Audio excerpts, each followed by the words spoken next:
Welcome back to the Read Aloud, Chapter 27, The Tiger Rising.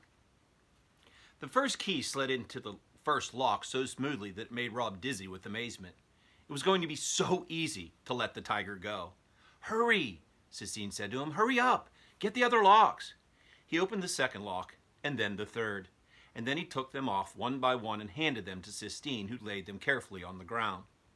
"Now open the door," she said. Rob's heart pounded and fluttered in his chest. "What if he eats us?" "He won't. He'll leave us alone, out of gratitude. We're his emancipators." Rob flung the door wide open. "Get out of the way," he shouted, and they both jumped back from the door and waited. But the tiger ignored them both. He continued to pace back and forth in the cage, oblivious to the open door. "Oh, go on," Rob said to him.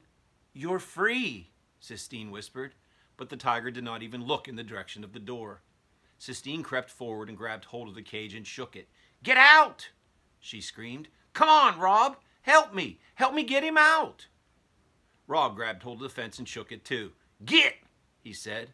The tiger stopped pacing and turned to stare at them, both clinging like monkeys to the side of the cage. "Go on!" Rob shouted, suddenly getting furious. He shook the cage harder. He yelled. He put his head back and howled. And he saw that the sky above them was thick with clouds, and that made him even angrier. He yelled louder. He shouted at the dark sky. He shook the cage as hard as he could. Sistine put a hand on his arm. "Shh, Rob. He's leaving. Watch." As they stared, the tiger stepped with grace and delicacy out of the cage. He put his nose up and sniffed the air. He took one tiny step and then another.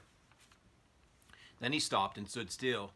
Sistine clapped her hands, and the tiger turned and looked back at them both, his eyes blazing. And then he started to run.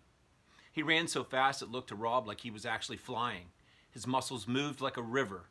It was hard to believe that a cage had ever contained him. It didn't seem possible. It didn't make any sense. The tiger went leaping through the grass, moving farther and farther away from Rob and Sistine. He looked like the sun, rising and setting again and again. And watching him go, Rob felt his own heart rising and falling, beating in time with the tiger. All right, tomorrow morning we will finish the book. Chapters 28, 29, and 30 in the morning. See you then.